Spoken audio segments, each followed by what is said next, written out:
as we all prepare to bid farewell to the Gregorian calendar and welcome the last teenage year of this century, on behalf of Prabodhan Mancha, I extend a warm welcome to all of you on this cold day in Mumbai. And more importantly, a very warm welcome to you, sir, J Sai Deepak, Advocate, Supreme Court of India. In continuing with our tradition, I request Anant Panshigarji of Prabodhan Mancha to welcome our speaker with a shawl, Shrifar and a book.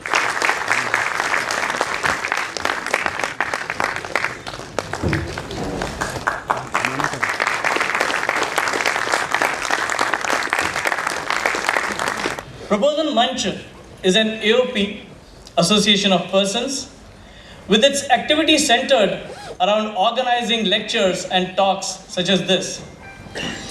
We are now almost three years old, and this is our 9th talk. We are extremely fortunate that our database has swelled to more than 1,200 people. But we still have challenges sometimes because we don't have emails, and therefore we have progressed a little bit as well. We now have a Facebook page, we are on Twitter, so we can have some more two-way communication, both for you to get back to us and for us to reach out to you.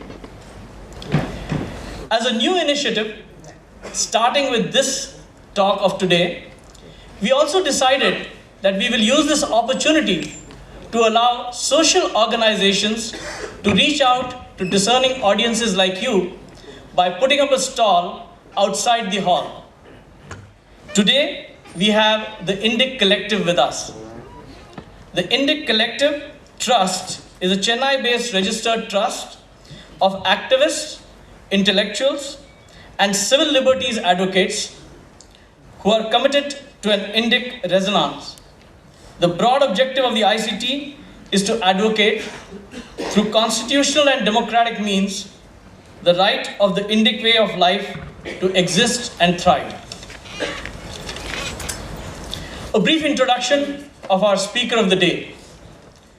A native of undivided Andhra Pradesh, he did his schooling in Hyderabad, followed by a degree in mechanical engineering from Anna University, and then a LLB from IIT Kharagpur.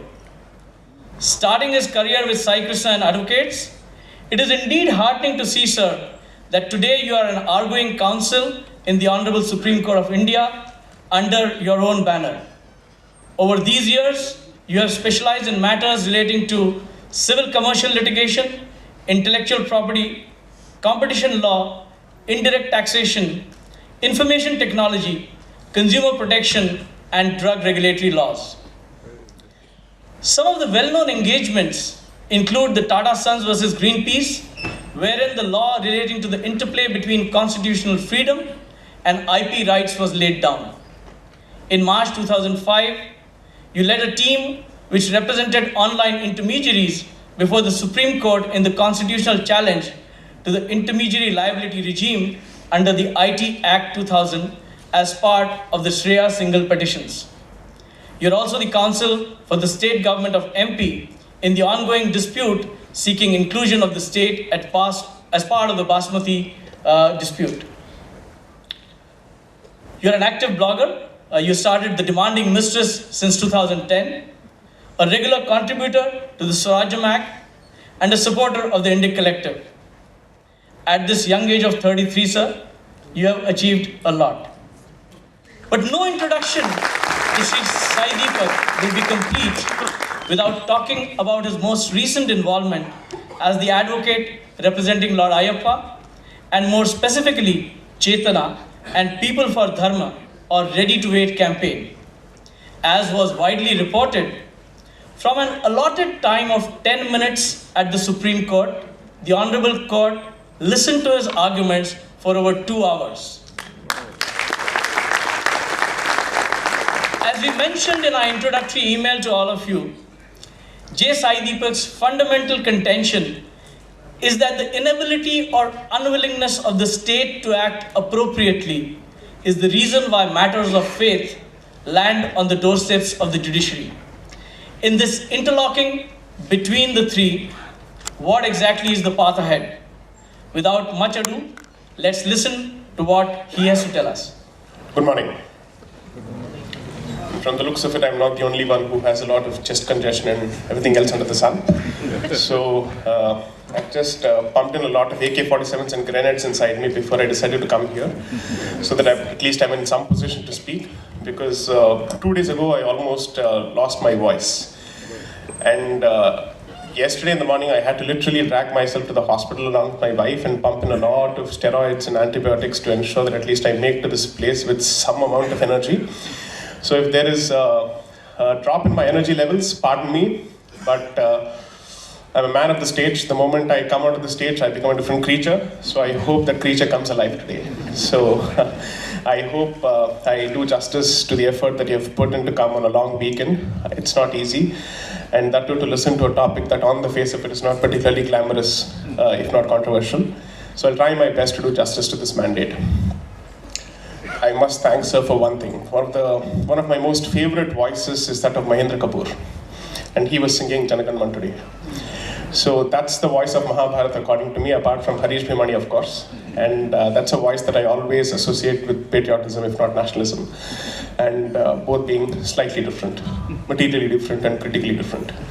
And I just, that voice takes me back to the 1990s when as a kid, the one thing that I would remember, I have a particularly decent memory, is my entire joint family sitting and watching Mahabharata on the Sunday mornings. So that's my memory of my childhood. Why is this important? How is this even relevant? It's not an aside. Mahabharata, one way or the other, is a part of Indian life. Whichever way you see it, it's called as the fifth Veda and not for nothing. It's supposed to be treated as, it's deemed as perhaps the best exposition of Veda in action. Even if you're unaware of the other four Vedas, if you know the Mahabharata, then you know the Saransh, the gist, the essence of the Veda, the spirit of the Veda. So that's something that affects and it also defines. I mean, there's no better exposition of Dharma than the Gita or the entire drama itself that unfolds in Mahabharata. Why is all of this important? I was trying to make sense of faith versus state. This was, the title of the topic was suggested by me after a fair amount of to and fro between me and Mr. Paranjpe. We disagreed on a lot of things. Then he said, no, let's talk about this. Then I said, it has to be faith versus state. And now I disagree with this topic for a very different reason. Because it doesn't do justice to us. India doesn't believe in the concept of a faith, is my fundamental belief. We are not believers. We are not people of the book, so to speak. We are seekers. What does that mean? How does that impact everything that is going on today? At the expense of sounding divisive, but certainly not divisive. This is a factual statement. Divisive or not is a value addition. Fact or not is an objective statement. Is Dharma is not religion according to me. So when you call Kurukshetra Dharmakshetra, you're certainly not referring to a religion. You're calling it a certain place which has its association with righteousness. Or what is Dharma? What is righteous conduct? And I've been trying to read as much as possible to educate myself on what exactly is Dharma. And I've realized that, in a recent talk I had the opportunity to discuss that it is the balance that you strike between an individual's free will and his responsibility to the society. If you look at it that way, it certainly doesn't require the presence of an almighty creator deity. It simply looks at the interaction between the individual and the society. The responsibility that the society has towards the individuals which make up the society, and the responsibility that individuals owe to the society of which they form a part. But then, what is the ultimate goal of this responsibility? And that is where effectively the role of Dharma becomes very clear, because while it explains the interaction between the individual and the system or the surrounding, To what end is this interaction supposed to be designed? What is it supposed to move towards?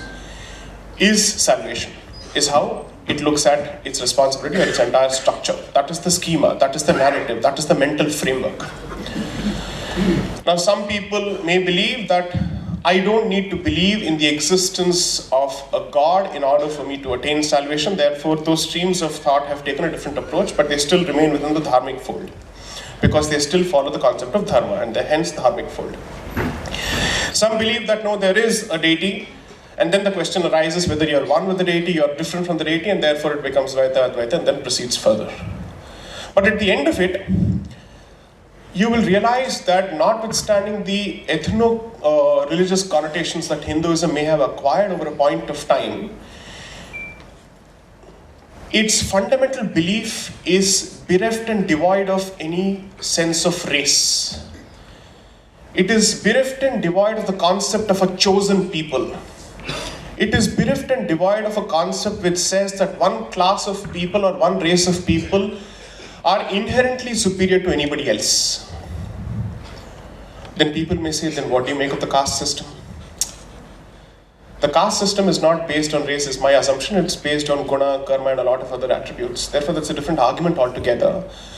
But the one thing that the dharmic school of thought effectively does in order to distinguish itself from others, and not consciously but by default, is that it says that my end goal is salvation, and I want every generation or every successive generation to at least take one step forward towards that particular goal, and use dharma as the conduit to achieve or attain that particular goal. And at some stage, in some level, some generation will at least attain that particular goal, is its statement, is its vision statement, is its statement of purpose, so to speak. When you look at it from that standpoint, what we have done after perhaps 700 AD and perhaps after 1100 AD is to buy the concept of religion which is alien to this particular system, is to buy the concept of being a believer which is alien to this particular system. And therefore today dharma has become the Hindi equivalent of mazhab. And as a consequence, several confusions arise, and as a consequence, several complications give rise to themselves, is my fundamental belief. That you have effectively decided to reduce such a lofty concept to such a mundane earthly concept in order to distinguish yourself from the other, in order for you to be able to say that my belief system is different or my value system is different. In the process, I suspect that you may have cut the head to fit the hat. And that, I think, is at the heart of our problems. Why is this important? Think of the word denomination, religious denomination. Just think of it for a moment.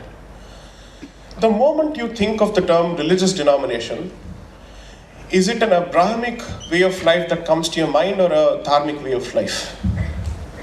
It brings to mind Christianity immediately. Does it not?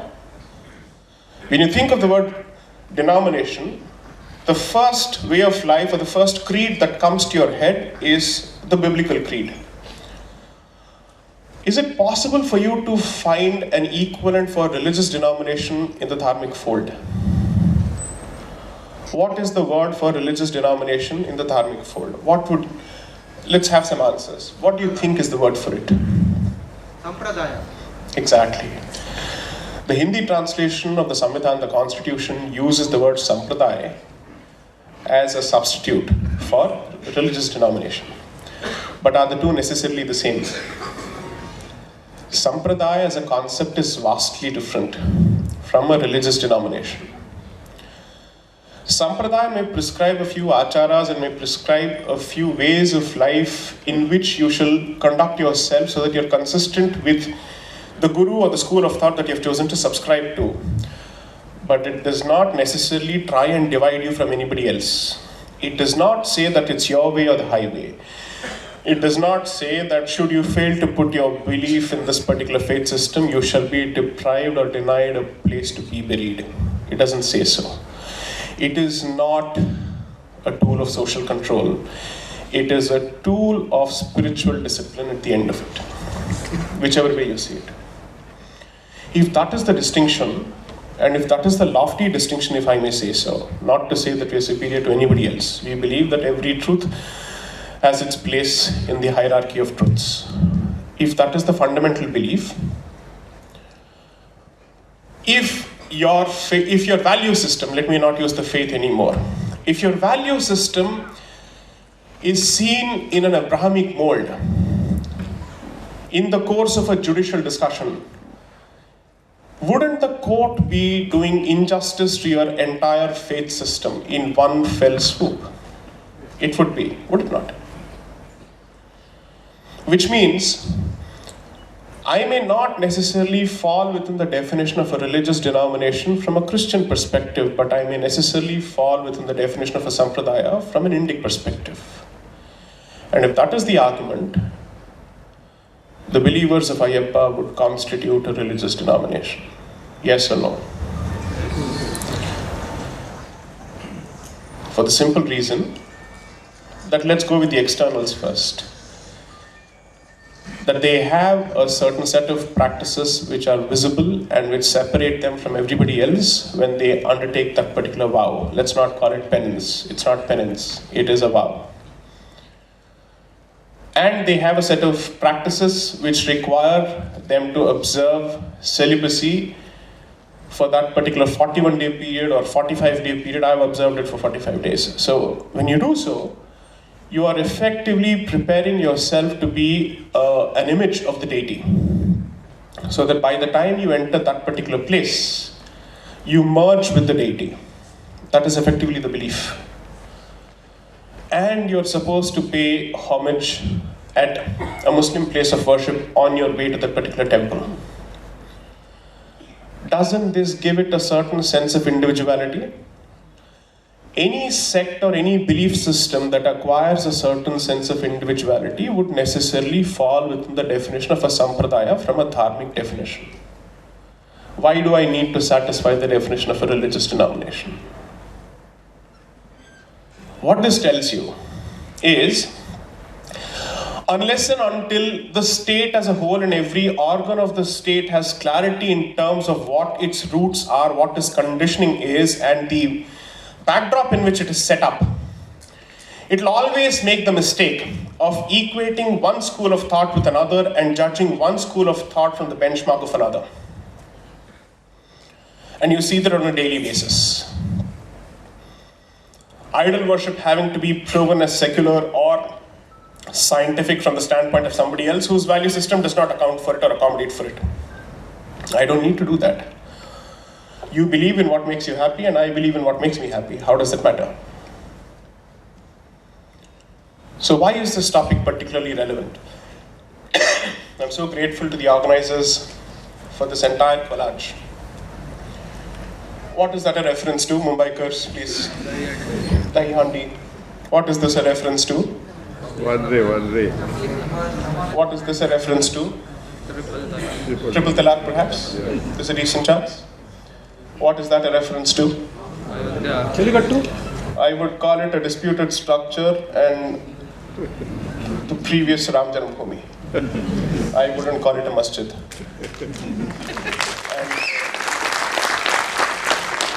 Because when you call it the Babri Masjid, then you effectively deny the fact that for any number of years and for any number of centuries it was never used as a masjid. That is a judicially established fact. And that is the deity we are fighting for at this point of time. That is his place of worship. What does that stand for? No, the extreme right where you have nuns in the habit. That would be the current rape case that's under discussion, right? Then you have Jallikattu, right? And at the bottom right would be Santhara for the Jains, right? With all this, when anybody says, or if anybody ever makes the statement that religion is irrelevant to India, I should really laugh at the person's stupidity or ignorance.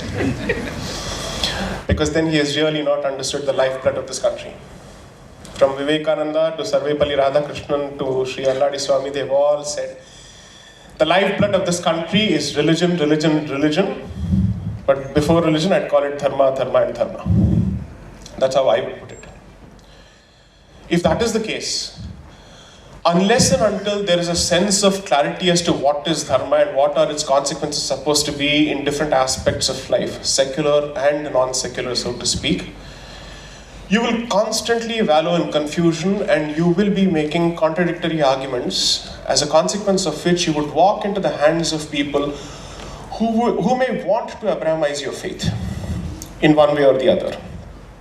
Some perhaps under the impression that they're doing it for your benefit in the long run and to protect your interests. And some because they may want to appropriate what is yours and then say it's all come from us at the end of the day, so how are you any different from us? Because I recently heard that meditation is now a mandatory practice in several convents. And a lot of my friends were discussing, they were asking themselves, do you find any paragraph anywhere in the Bible which describes the life and times of history, or in the life and times of Jesus if he existed, as to whether he ever meditated? Where did the concept of meditation in Christianity come from? That's a question that you need to ask yourself. If this was something that was alien to the book that anyway dictates every aspect of your life, so where did this concept come from? These are questions that you have to ask yourself. These are not mischievous questions. You may think of it as mischievous merely because your sense of secularism is offended by this particular question, but it's a simple factual inquiry. If you're not able to answer it, hard luck. But the question is wrong, is not wrong. If somebody were to ask this question, why should full-blooded males visit Ayyappa's temple? How do you not know for a fact that he is homosexual? I've been asked this question, by the way. This question has been asked of me. I could have chosen to lose my temper, lose my balance, and say you're an anti-Hindu, you're this and all that. But then that's a question that's legitimately posed. Assume that this question were to be asked by a Hindu, a practicing Hindu from Kerala, whose family believes in that particular temple. Would you still accuse that question of being mischievous? You wouldn't. It's a legitimate question. If that question were to come from an adolescent or a teenager from a Hindu family, would you not have some responsibility to answer that question? Of course you should. You have a responsibility. Why am I making this point?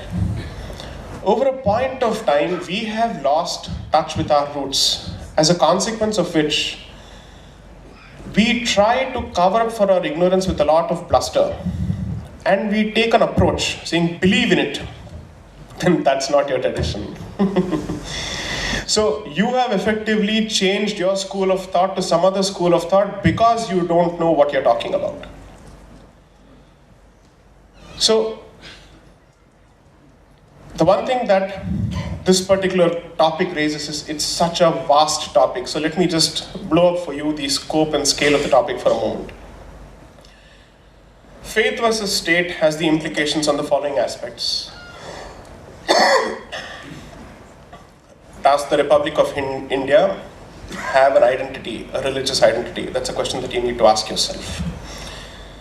Even if it does not have a religious identity, so to speak, because it does not believe in the concept of a religion in the Western sense, does it have a civilizational or a cultural identity? That's a question you need to ask yourself.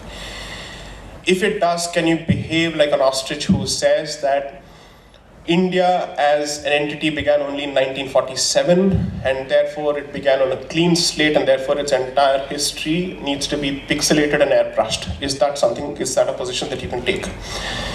Because if you take that position, then if the entire past is wiped out, the good is wiped out along with the bad. In which case, can you continue to clamor for reservations? That's another question. 5.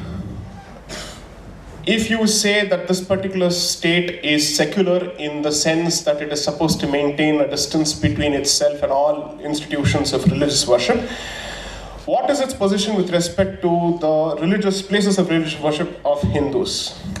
What is the position that it adopts? That's a question that it needs to ask itself. What is the position of the Indian state with respect to personal laws? What is the position of Indian state with respect to personal laws that have a civil bearing, such as divorce? Right? Look at the number of questions. What is the position of the Indian state with respect to cultural aspects of your life? Can it interfere? The definition of a state, I suspect, does not include the judiciary under Article 12. And therefore, you can perhaps say that the judiciary, in some sense, is extra state. To some extent, that is an argument that can be made. But when you speak of India, the judiciary is necessarily a part of India, unless it believes it's not a part of India. That's a different question altogether. But if it is a part of India, can it have a view with respect to what India is and what the Constitution posits different from the rest of the arms of the state? If it does, that means the rest of the state is at loggerheads with the judiciary. And therefore, the judiciary has necessarily pitted itself against the rest of the arms of the state. If India does not have a faith, so to speak, but still has a civilizational mooring, would it be wrong to start the morning prayer in schools with a Saraswati Vandana? Would it be wrong to teach Sanskrit in schools? Would it be wrong to teach Bhagavad Gita in schools? If we were to remove this misconception that Hinduism is a religion in that particular sense, but is nevertheless entitled to protection as a way of life, would it still not be possible for us to argue that Indian state would not do justice to its mandate to equality and its commitment to equality by teaching its civilizational values to its future? India could still do justice to it. The reason why I make this point is slightly different. Let me take you about 100 or 200 years back. Even at the time of the British, you had princely states which had their religious identities. The princely state of Travancore, for all practical purposes, was a state which was very proud of its Hindu identity. The king, even today, although doesn't have the position of a king, calls himself a Padmanabha Dasa, and effectively decided that all income would be dedicated to Lord Padmanabha. And this was a decision that was taken perhaps in the, I'd say, early 20th century. And that is the money that is in discussion before the Supreme Court today, apart from all the money which was otherwise in the vault, or which is otherwise in the vault. So if, let's say, India does not have a religious identity today, and the erstwhile king of Travancore had a certain covenant with the deity, is the Indian state the successor of the covenant because the Indian state is the successor of the king of Travancore? So what happens to its commitment to secularism? But if it is supposed to maintain a certain degree of separation from all places of worship, what right do you have to lay claim on that money? You're a nobody when it comes to that money. That money doesn't even belong to the public.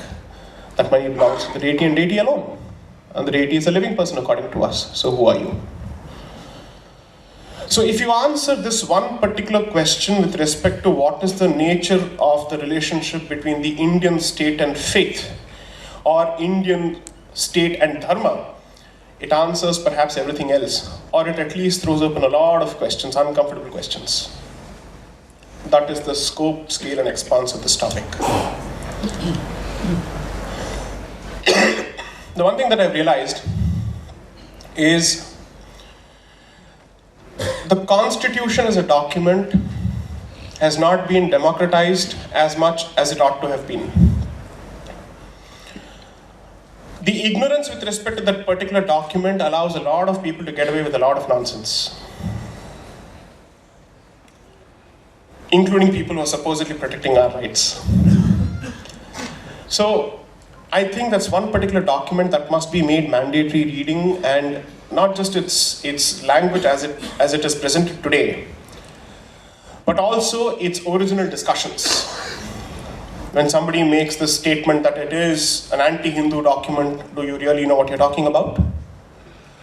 When you make the statement that this is a feminist document, do you really know what you're talking about? Because at the end of the day, a legal document has to be moored in a certain context, its original intent. And there is a limit to which it can be stretched, and not beyond that. So I was watching this movie last night because I just couldn't sleep, this iRobot. So it effectively plays out Isaac's 3 laws of robots, wherein he basically says that a robot is not supposed to hurt human beings in the first place, and it shall not follow any instruction that requires it to hurt human beings in the first place, and therefore it cannot violate the first law. The second law cannot lead to the violation of the first law. The third law is such that it can destroy itself, but it can protect itself, but if its protection results in harm to a human being, therefore it will again be in violation of Rule 2 and Rule 1, and therefore the sum and substance being that it can never violate that first rule. What happens in that movie is, over a point of time, the creature of these three laws develops a soul of its own, a brain of its own, a mind of its own, and starts interpreting the three laws, the original intent. And then says, you human beings are idiots. You will kill yourself. I will protect you because you don't know how you're supposed to live. So I will take over everything. And now I will interpret laws in such a way that all power effectively flows from my hand, and the Gangotri of power is this particular Abhayahastam, and therefore whatever I say is the law. Doesn't it remind you of a certain institution today? Something which is supposed to implement and enforce laws has interpreted laws in such a way that all power now flows from it. Unelected power, unaccountable power, and certainly not transparent power. How come this has not resulted in as much public debate and discussion as it ought to have? We are scared? Why? Because of the Contempt of Courts Act? Where does it say in the Contempt of Courts Act that the judiciary cannot be questioned for departure from the Constitution? Where does it say that when the Constitution is being violated in the name of the Constitution, in order to protect the Constitution, the sovereign does not have the right to question the violation of the Constitution? These are serious questions. A lot of people may not ask these questions because, let's say, they may have cases pending before the court, or because it affects future prospects. But I'm asking this question in perhaps the most constitutional way possible, in the most democratic way possible. So I hope the response is constitutional.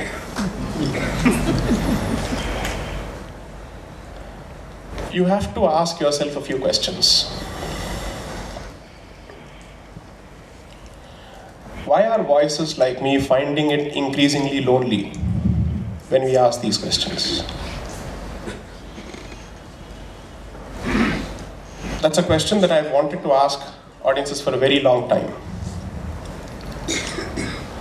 I'm certainly not the first voice to ask this question, so I can't take credit for being a pioneer in any sense. Nothing I say is original today. It's effectively a restatement of what I've read, what I've understood, what I've observed, and what I've internalized. So clearly somebody has asked this question before. And yet we are again asking this question, but to what avail, to what end? Is this all an exercise in futility?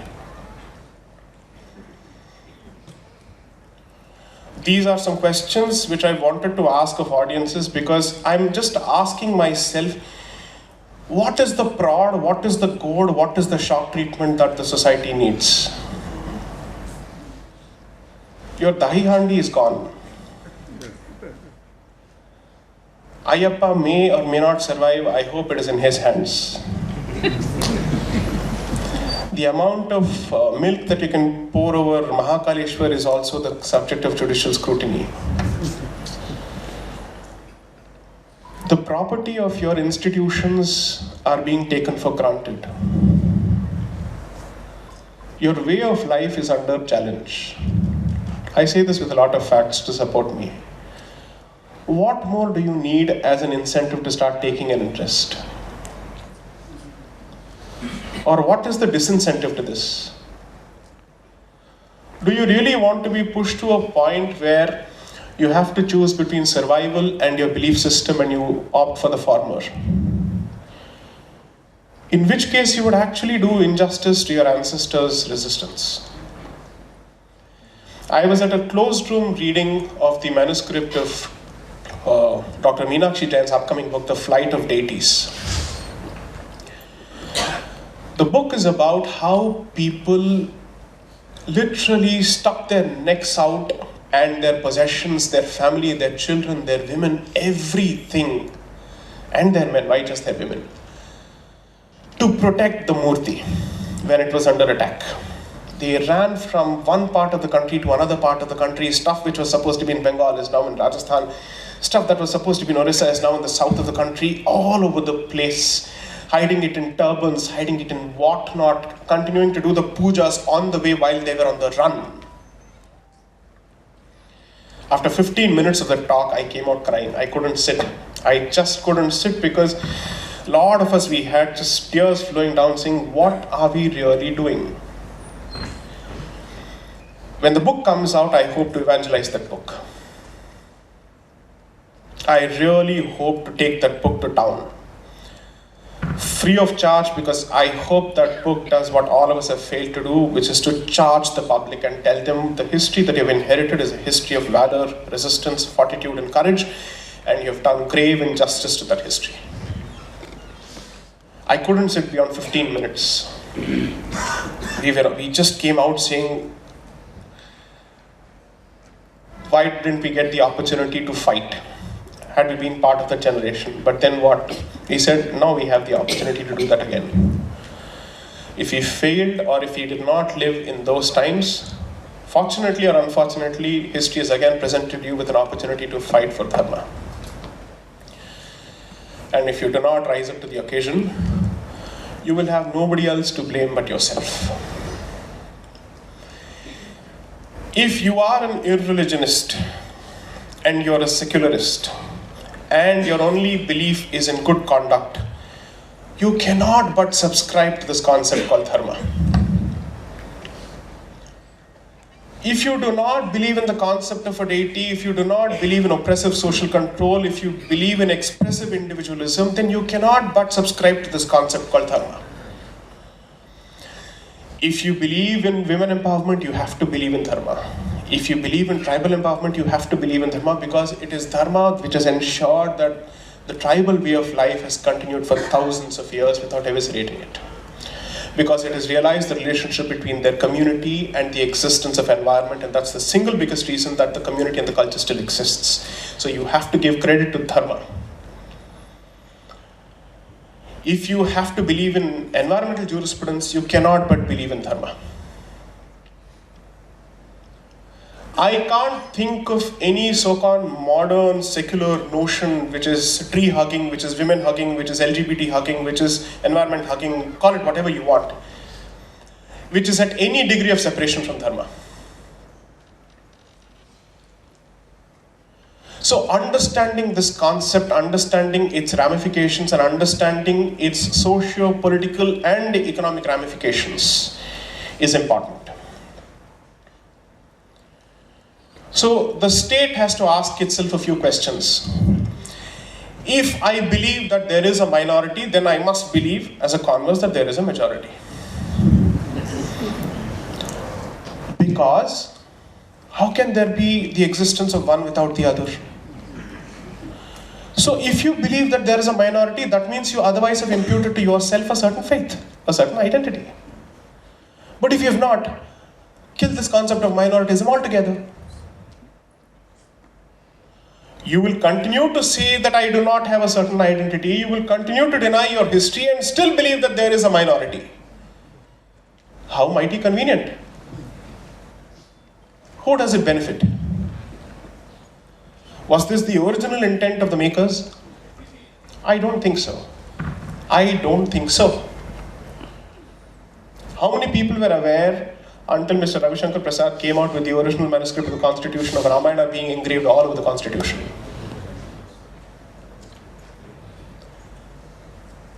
Universalism is your USP, and therefore it becomes important to protect your way of life. The message that you have and that you bring to this pool of thought to the global table is universalism.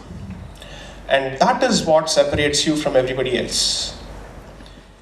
If this culture is effectively eviscerated, emasculated, and disemboweled, the East as a whole will fall because they look up to you, be it Japan or Korea or Taiwan or China or Vietnam or Cambodia. You are the mother lode, you are the mothership. You may fail to recognize that, and you may fail to recognize that responsibility. I don't think India should aspire to become an economic superpower or a military superpower. The day it aspires to become a cultural superpower in that particular sense, everything else will fall in place, including economics, is my humble belief. Because no matter how much you hate identity politics, it is identity, ideology, and that particular thought which drives a certain mission. Anybody who believes that development is a standalone concept or construct really doesn't know what he's talking about.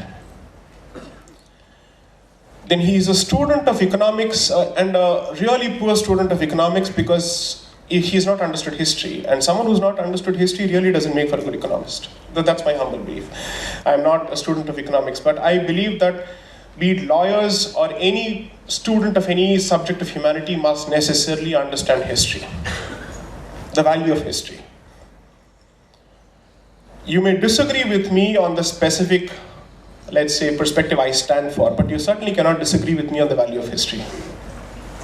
Our interpretations of history, our use of history may be different, but then both of us necessarily understand the value of history then.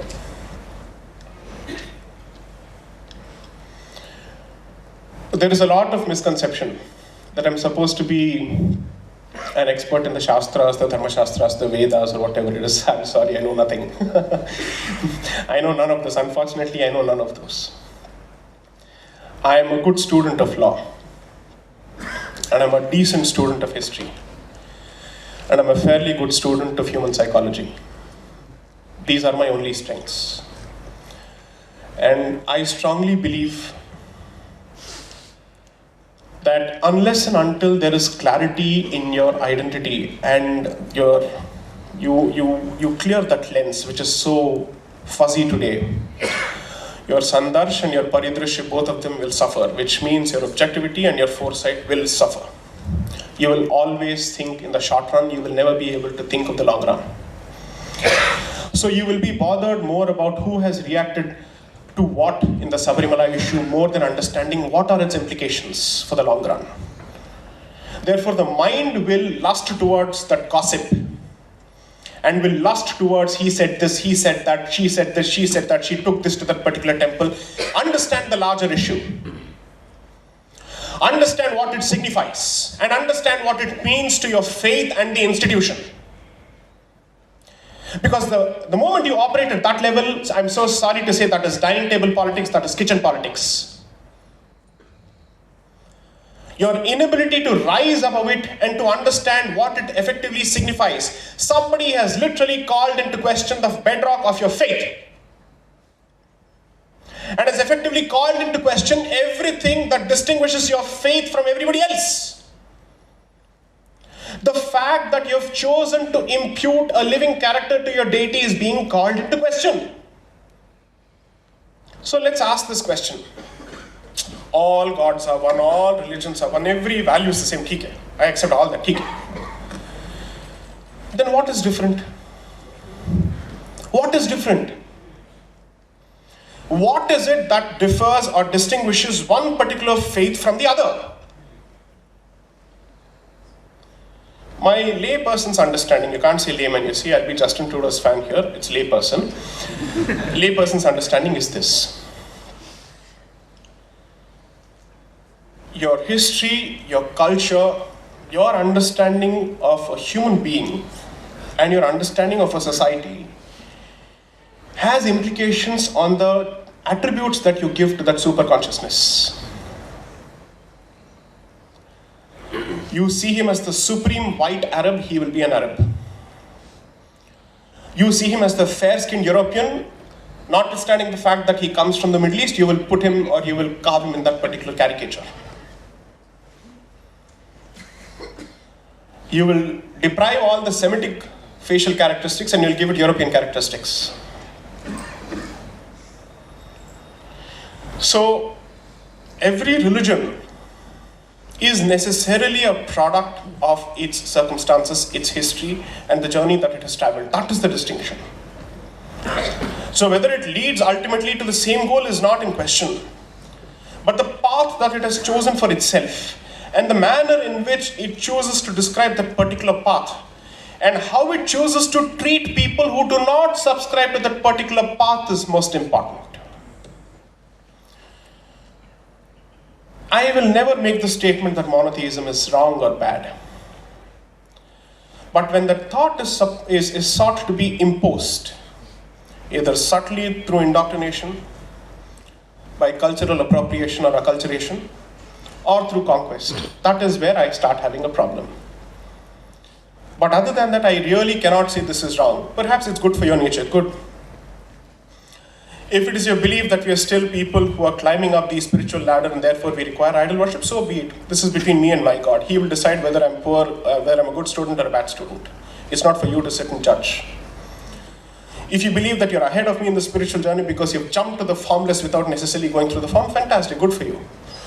Then your conduct in the world must reflect that particular sophistication. But if it does not, then there's a serious problem between your claim of believing in a higher deity or having a higher level of consciousness and the cruelty that you actually mete out to your fellow beings.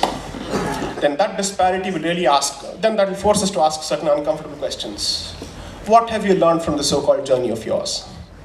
On this triple talaq thing and everything that's been going on, I have asked myself a lot of questions because there's a decent chance a lot of people may ask, what's your position on triple talaq?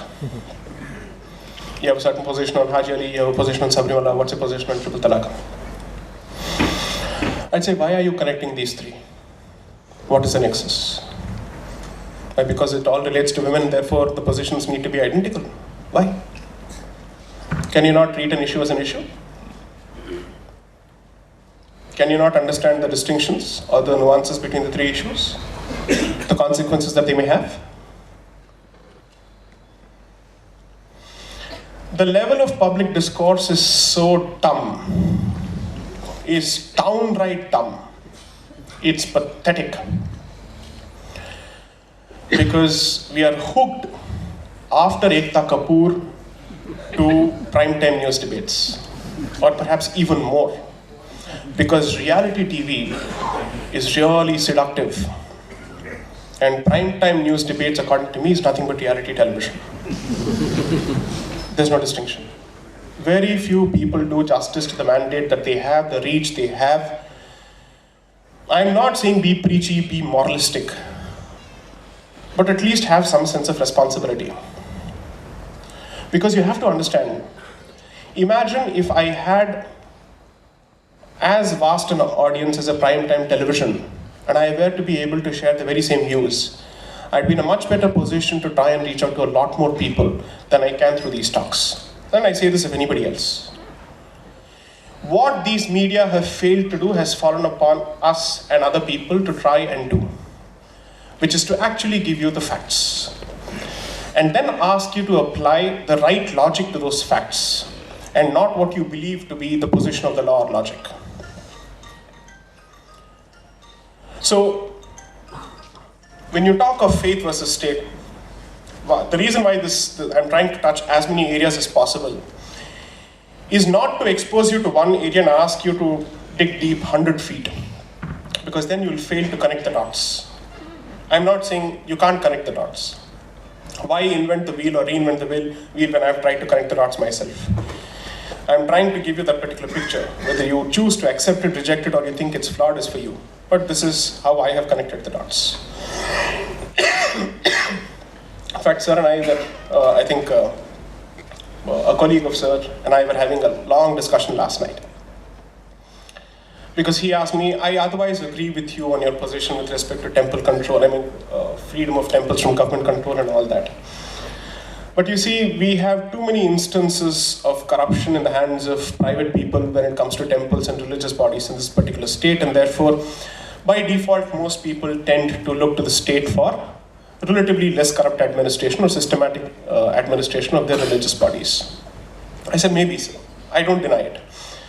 It has never been my position that the moment the government leaves the temple, then it will be corruption free. That's never been my case at all. And I will never subscribe to the particular position.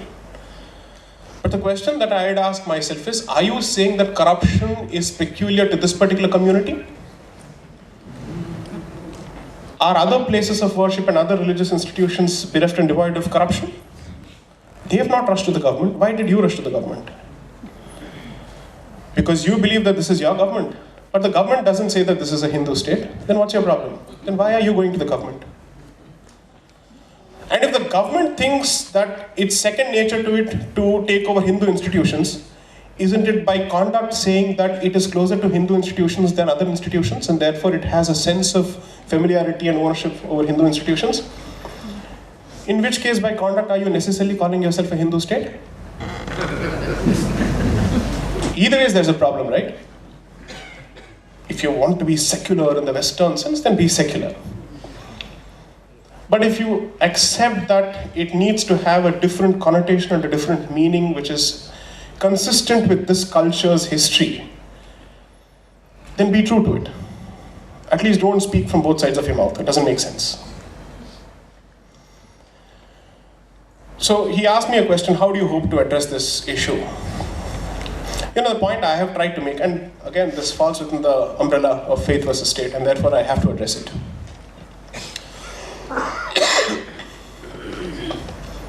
Corruption is as old as the oldest profession, or perhaps older. Because one perhaps couldn't have existed without the other. I doubt they were contemporaneous. One must have come certainly after the other. Because in order for you to get the other, you need to have one means in some way. Therefore, there must be that. I think that is the sequence. In which case, corruption cannot be eliminated as much as poverty can be eliminated. I don't think either can be eliminated. What you can do is to create certain deterrents. And therefore, the test of robustness of any system is the strength of the stick and the swiftness with which the stick arrives the moment it senses that particular mischief. How long is the stick? How strong is the stick? And is the stick capable of observing partiality? That's the basic question. I'm willing to make the statement that the state has a right of supervision. I'm willing to make the statement that the state has a right of limited control when it comes to correcting a certain wrong. But that cannot become the pretext or the facade for entrenchment of the state in religious institutions, because what you see in Sabarimala today is the consequence of that entrenchment, and let me explain how. And now you'll realize why the fear has actually come true. State of Kerala, Entity A. Travancore Devaswam Board, Entity B. The Sabarimala Ayyappa Temple, Entity C. Let this be clear. The Travancore Devaswam Board, which is Entity B, is the creature of a legislation of 1950, whose job is to administer the temple when it comes to its secular aspects of administration, which means non-religious aspects of administration. And when it comes to religious aspects, its sole duty is to not judge the practice, but to enforce the practice, observe the practice, and adhere to the practice, which means you dare not have a position on it. It's not for you to have a position on it. Because if you are an extension of the temple, you can't disobey the temple. And if you're not party to the temple, and you're an arm of the state, who are you to sit and comment on it? You're nobody. Your job is only with respect to secular administration. Either ways, you don't have a voice. So what happens over a point of time is to indulge VVIPs and influential people.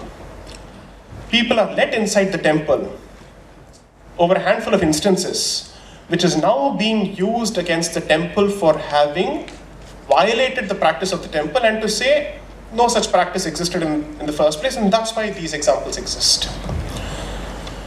So a body whose primary task is secular administration of the temple contributes to violation of a religious practice, whose statement with respect to those violations are taken as the evidence for non-existence of the rule itself. So, the temple has effectively lost any say over its practice as a consequence of aberrations which are facilitated by another arm, whose primary duty was only to look into aspects relating to administration. So if somebody says that there is this beautiful distinction between secular aspects of administration and religious aspects of administration, I'm so sorry to say you have not lived. In which case you fail to understand that this distinction is academic. This distinction doesn't work. Plus, when the appointees of this particular so-called autonomous body are appointees of entity A, what do? So let's put it this way. Somebody proposes a committee for appointment of members of the higher judiciary. It has representatives from the highest office of the judiciary as well as from the opposition and the ruling party. And that is proposed as a structure. And that structure is seen as an attack on the independence of the judiciary. But there is a body which is supposed to be an autonomous body, an independent body, which has appointees from the state. And that body is supposed to be responsible for the administration of the temple. And yet the temple's independence is not compromised. You see how it works?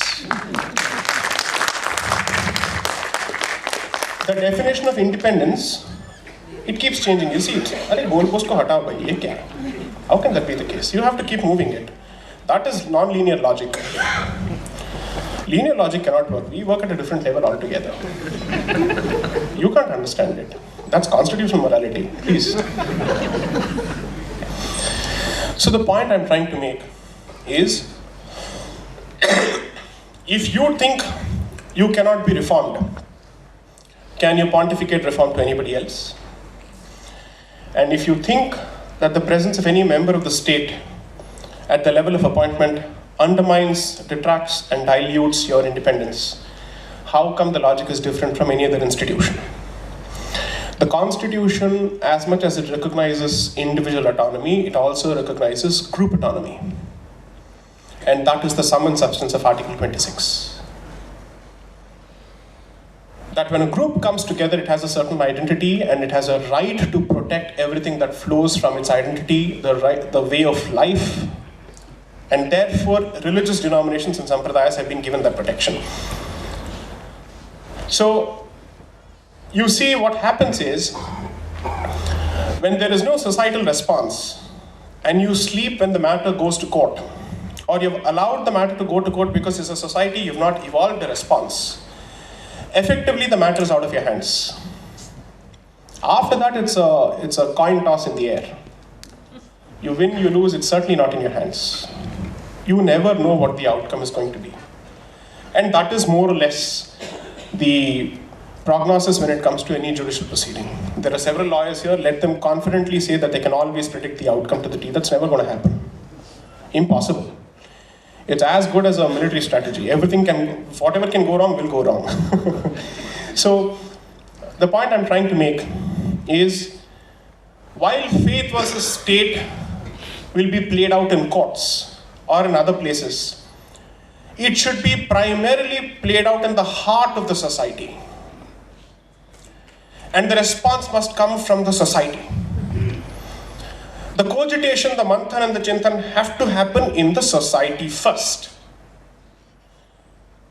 If that doesn't happen, and a handful of people rush to court, people like us, they'll say, "Bacche, tu kya kar raha hai yahan pe? Where are the biggies in your community? Where are your dharma gurus?" If they don't have a problem, what is your problem? Are you a bigger representative of dharma than your dharma gurus? Who are you? You're nobody. Sit. What do you do then? What do you do then? Fortunately for me, I can say this without a scintilla of doubt in my head. I had a fantastic outing in the court. I was given the most patient of hearings, so I cannot really say that I did not get a hearing at all. It would be wrong and ungrateful on me to actually make that statement. It's factually incorrect. I got a fantastic hearing before the court, and I respect the institution for that. Because if that particular argument had not come out, then the opinion in the court of public opinion would not have changed. So while we may have lost temporarily, I still think of it as a temporary setback. Court proceedings have effectively ensured that our position is out in the public domain, it's captured for posterity, there is nothing that anybody can do to wipe it away from the annals of history. And those people who thought that this would be a walk in the park really knew that there is an uphill task for them that they have to overcome. If they don't have logic, then they will have to resort to jugglery, which is what they've done, is my suggestion.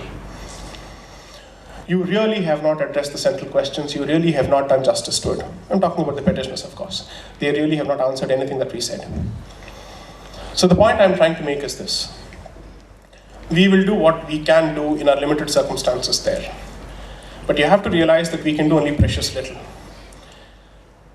When it comes to representing this cause, when we set out to do what we have set out to do, we have always consciously believed that our success rate is going to be less than 50%.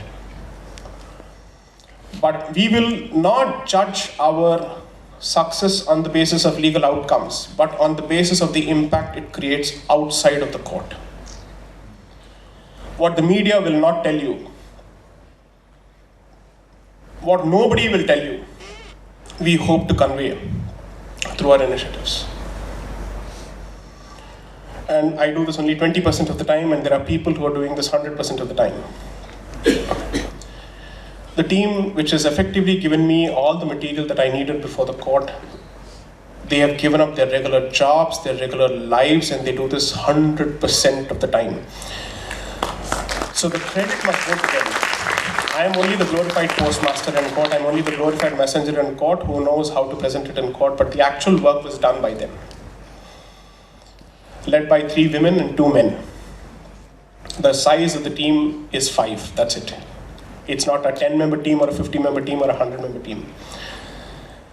They really gave up everything. They have children, they have toddlers, they have regular jobs. Everything went for a toss for those 3 weeks and after that.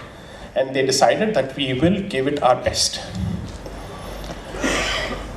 Then the second level of response was by the women who got down to the streets. And the third level of response, the most brutal, was the people who took all the lathi charges outside the temple. So what I see is an opportunity to impress upon this society the seriousness of the situation. Because if this does not wake you up, I'm really not sure what will come about in my generation that will wake us up. Take it from me. Of course, I have benefited from this outing. Can I deny it? There is no doubting the fact that I have benefited from this. More people know my name. There's a decent chance as a lawyer I'll benefit more. I'd be lying if I said, no, I won't benefit at all. Of course, I'll benefit from it. But whether it was my intention to benefit from it, only I know and only he knows. Nobody else knows. I can say whatever I want. Right? So there's a decent chance that you could be pulled into these kind of questions, but is that your focus? Your focus should simply be on 2 things. Is the institution being protected? Who benefits from keeping this particular situation alive? Who sees an opportunity in this particular situation, and who can actually see? Somebody seeing an opportunity in that particular situation really doesn't bother me, so long as you know how to push him to get your job done. Because at the end of the day, you need to be smart on that particular front. Don't be picky and choosy about which are the voices which are supporting this at this point of time. Assume for a moment that there is one member of the Hindu community who's a practicing Hindu who raises his voice against the Triple Talaq bill. Do you think that members of the Muslim community would oppose that voice and say, you're a Hindu, you dare not speak on it? No. Any number of voices, regardless of which quarter it comes from, is good for them. And I think that's the way to go about it. Being dharmic and being smart are not mutually exclusive. Unfortunately, we seem to have put them in exclusive baskets. You wish to be a Shivaji, carve out a state, or do you want to get your head chopped off is the question that you have to ask yourself. So, this state, according to me, is an important state because of its rich culture, the fact that this is perhaps on the borderline of the Vindhyas where still temples exist. Beyond this, as you keep going up, it comes down. You still have a lot of places left. The moment you start seeing the temple as not just the temple, but as a source of economics also, it opens up the possibilities. It opens up your mind to a lot of things. And I think in a way that's good. Because if somebody is able to have a non-religious incentive to keep that particular place of worship alive, good. As many incentives as possible, but at the end of the day, they must be directed in keeping that particular place of worship alive, in keeping that particular tradition alive, in keeping that particular way of life alive. So I really don't have a problem if somebody decides to give me an economic analysis and say this is why these ecosystems must survive, because there are any number of communities that have benefited from a thriving and flourishing temple ecosystem. Good. Good. But you know what the test is? Here's the difference I understand between jnana and bhakti. Will a person who knows, or rather who understands, be willing to give his life for that particular faith? Or will a person who has unshakable conviction be willing to give his life for that particular faith? That is the litmus test. So preach all you want, understand all you want, but if you really lack conviction, to what end? If you really lack faith, then to what end?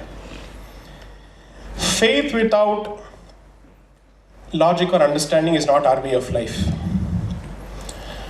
But logic without faith is plain tark without life, is plain logic without life. So emotion, mind, and action have to go together. That's our way of life. And hence you need the Brahma, Vishnu, and Mahesh. They are effectively an embodiment of each of these spirits. So faith versus state is not an academic concept for you to have over coffee tables, or dinner sessions, or lunch sessions. It is for you to understand that this has an existential bearing on your way of life. If you do not see value in it, and if you do not see the challenges that stare at you and that are shouting at you, I give it maximum 15 years. Maximum 15 years. Before everything that you know as it stands today is wiped out, without even you realizing that it has gone out of your hands. Do not obsess with a certain organization. Do not put blind faith in any organization or an individual. I am your dharmarakshak, I am your guardian, I am the protector of your faith. That's all okay, but what is it that you're doing? That's the question. If you take a 500 crore loan, which doesn't have an interest component, and which does not have a repayment period, how different are you from people who are looting the temple?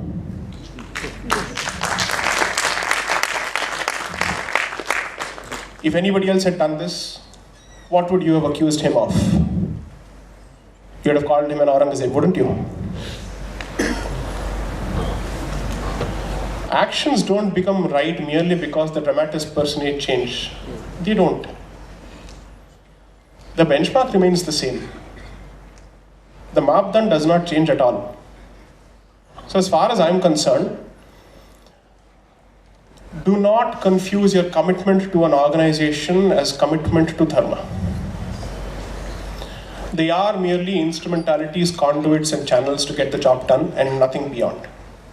If they cannot serve that purpose, then of what use are they?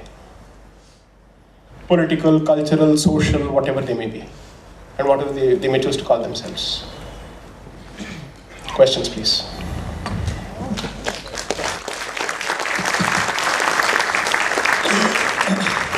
Thanks, sir. Just for our audience, we will stick to our regular format.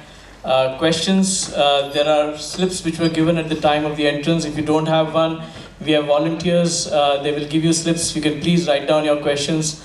We'll collect them. This is just to facilitate a better way of handling the Q&A.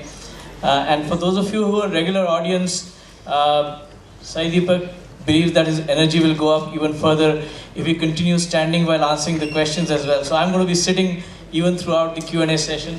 And let me just start with one first thought, and since I think everybody's been talking about and was interested in what happened in the Sabrimala case. I think 2 days back we saw what was probably the biggest support and some sort of a social awakening that you spoke of.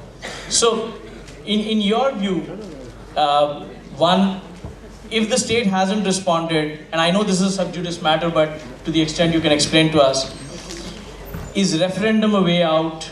Is there a way to actually go to the public and get an opinion, or actually make people work towards a solution if people want a solution which they think they're not getting from anywhere else?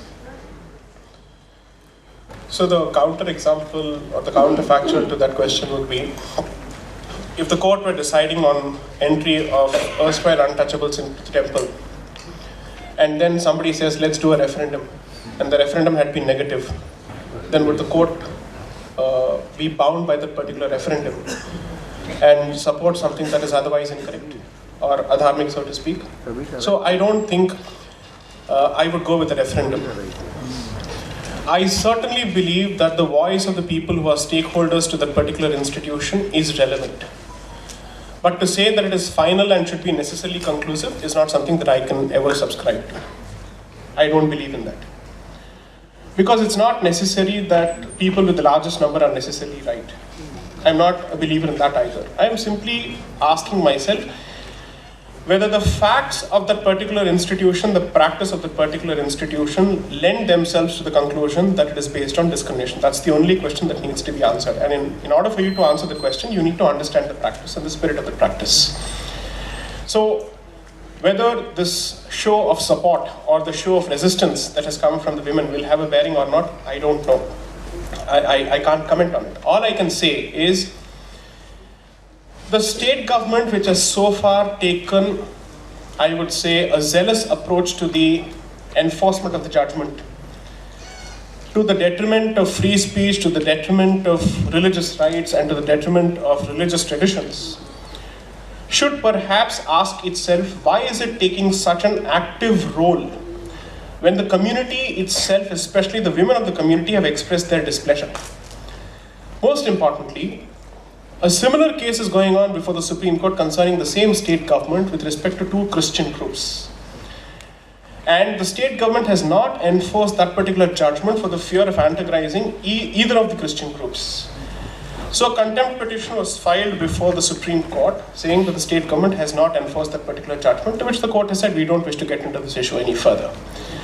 So here is a situation where the very same state government has taken a certain position of moving away from a dispute between 2 Christian groups with respect to a certain place of worship, but is showing more than an active interest in clamping down on certain rights and in enforcing the judgment of the Supreme Court, and in facilitating entry of people whose motivations and whose intentions are suspect. I will never come to the conclusion that a Christian or a Muslim should not be allowed inside the Sabrimala temple because this particular temple is an exception to that particular rule. A lot of people who stood by me in the Supreme Court while I argued to show their support for my arguments were Christian women from Kerala.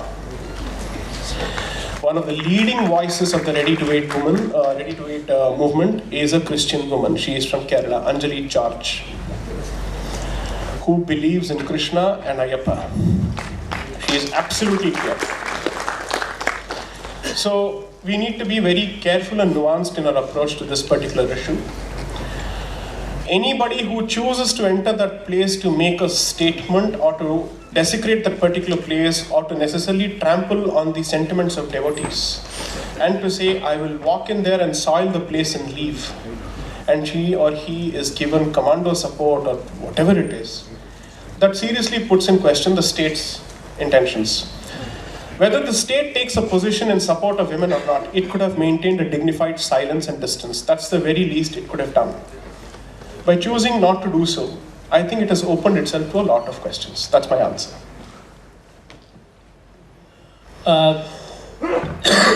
The whole idea of India being secular through the constitutional amendment happened during the emergency. Yes, sir. Is there a way to actually review this, given that there are serious questions about the fact that it was done at a time when it was probably not as valid as it can be? See, frankly, I think that particular word was inserted to target a few people because its presence or absence did not make a difference to the inherent secular nature of this particular country. So both the terms socialist and secular, which came about in the 26th Amendment, I suspect, really were not needed. I can't decide for myself which is more dangerous, because there's a decent chance socialism and secularism have gone hand in hand to the detriment of the majority in this country because of their skewed approach. Be that as it may, I do not believe that, see, since it's a document which is capable of interpretation, then the question is of how to interpret it, how you choose to go about it. The biggest, I think, stumbling block is not majoritarianism as is being made out today, but minoritarianism. Because according to me, Hindus are an agglomeration of multiple minorities, of different schools of thought.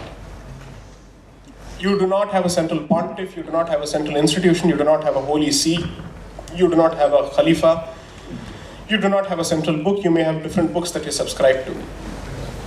And each sampradaya believes, so I would see that, I would think of this as the concentric circles in which the army operates. So you first look at your immediate company, and then you relate to the army, and still you continue to have allegiance to the larger identity. That's effectively how I see it. Therefore, I don't see a deviation between your identity in your immediate community and your identity as a Hindu. There's no distinction at all. But still, you relate to the identity which comes closest to you because that informs your way of life, your social structures, your marriages, your trade guilds, and whatnot. As a consequence of which, if each of these units were to be treated as a minority, then you effectively kill minorities, because everybody is a minority. So that could be one way of looking at it. So when you try and remove the word secular, you also have to remember that a lot of people are actually interested in certain countries to portray India as that particular hellhole for minorities, who want to prove that India is the place where minorities are persecuted. So I was reading a book last night, because I couldn't sleep beyond a point. Its book is called Constitutionally Religious. It's written by this gentleman called Iran Henry. It's interesting, his affiliations are very interesting. He's a member of the Baptist World Alliance. And this book is effectively a systematic study of the various constitutions of the world and the religious freedoms that they offer. Trust me, this book is seminal, because this book is going to inform the activities of proselytization organizations all over the world in the future, when they start releasing reports of the status of Christian minorities and other minorities in different countries. This is a systematic study that they've undertaken to understand how these provisions work. So, if you remove the word secular, it gives them ammunition. So, from that standpoint, I don't think the word secular must be removed. You need to be able to harmonize your position in accordance with your worldview, in accordance with your dharmic standpoint, and still ensure that you don't come across as being discriminated towards a certain community. So the one country I think which has set a very good example is that Israel does not see a conflict between its adoption of its Jewish identity and its promise of equality to its citizens. Its Arab members are equal members of the defense forces. They can equally aspire for the highest political positions. They continue to have a very strong say when it comes to the two-nation state or the two-state solution. So if Israel does not see a problem with its embracing of an Abrahamic religion and its promise of equality, why do we have a problem, or why do we suspect the creation of a Hindu Pakistan? It's impossible. When somebody makes that statement, effectively has accepted the translation of Dharma to Mazhab. That means he has effectively said that my religion is necessarily in the same Abrahamic mold. These are the basic premises and these are the basic assumptions that need to be questioned. So I think we are capable of defining secularism in our own terms. Our resistance must be to imposition of definitions from outside. Yes. And I know this question is going to arouse a bit of controversy, but I'll just read it out. So it says, before everything else, nature created two and very openly says or three genders. They are all complementary, but I don't think they are equal, even if they are sort of at par. Then why should a case be fought for equality, and why should the courts admit it?